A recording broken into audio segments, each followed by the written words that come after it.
Hello mga minamahal. Tapos na ang aking trabaho dito sa Bar Zero. Dito yan sa may Greenfield, Mandaluyong. Ayan, habang ako'y nagbibideo, syempre, nakabook na ako dyan ng Angkas. Shoutout sa Angkas rider ko. Kita-kits na lang sa bahay pag nakauwi na ako. Bye-bye! At dahil dyan, eto na nga ako sa bahay. Sayang hindi ko na-videohan yung pagsakay ko dun sa Angkas. So, bibis muna ako guys ha. Dyan muna kayo. Eto na nga, bilis ko nakabis. Hello. Ayan, di ba? Ang cute-cute ko na. Ayan, nakapagilamos na ako niya. Na syempre, eto na ang gagawin ko next. Ayan. Maglalagay na ako ng aking beauty secrets. Ito po yung nilalagay ko sa aking mukha. Yung vitamin C toner. Actually, galing to kay galing to ng Japan, kay Ate Reishi. Ayan na, shout out kay Ate Reishi, na aking friend na taga Japan. Ito yung nilalagay ko sa aking mukha. Ayan. Ipapahid ko yan later. Meron akong hawak na bulak. Yan habang sinasaw-saw ko dun sa toner. Sinasaw-saw? Ano daw? O, ayan na mga guys. Maglalagay na ako sa mukha. Yan, syempre, ipapahid ko lang yan sa buong mukha ko. Syempre, ang unang-unang ginagawa ko, nilalagyan ko yung sa may taas ng noo, konti. Tapos sa ilong. Yan, ilong-ilong lang muna.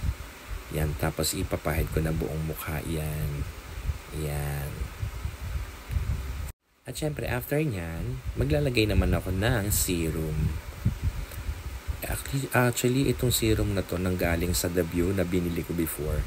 Talagang siya, effective, nakakatanggal ng mga tigya-tigyawat, nakaka-fresh, kanan. Actually, yung toner din naman kanina na nilagay ko sa mukha ko, nakaka-fresh na talaga, at nakakalinis ng mukha. Kaya nga toner yung sabi, di ba? Pampalinis ng mukha. O, ayan. Ito namang The View na to na serum. Nilalagay ko yan sa mukha ko. Ino-overnight ko yan sa aking mukha para ma-absorb ng aking pagmumukha yung medyo merong scar na pinanggalingan ng tigyawat. Yan. Kino-coveran ko lang yung aking mukha. Tapos syempre hindi lang yan ang gagawin ko. After ko malagyan ng serum yung aking buong mukha,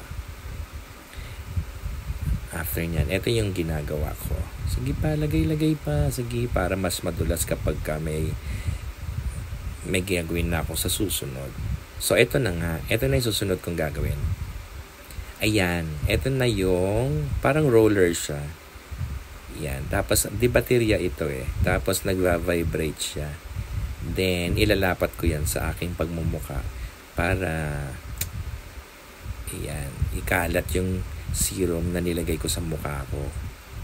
Ganyan lang mga minamahal. Actually, etong paggamit ko nito, dati kasi lalim-lalim ng scars ko na pinanggalingan ng tigyawat. Ngayon, medyo na siya, umibabaw na, yung parang pawala na, ganon. Yan, ganyan lang ang ginagawa ko. Actually, bago ko talaga ako matulog, ito yung ginagawa ko mga minamahal, no? O, ayan. Sana may natutunan kayo sa video to. At dahil dyan, tapos na po ako maglagay ng aking kung anik-anik sa aking pagmumuka. So matutulog na po ako. Maraming salamat sa panonood. So bye-bye na mga minamahal. See you sa next vlog.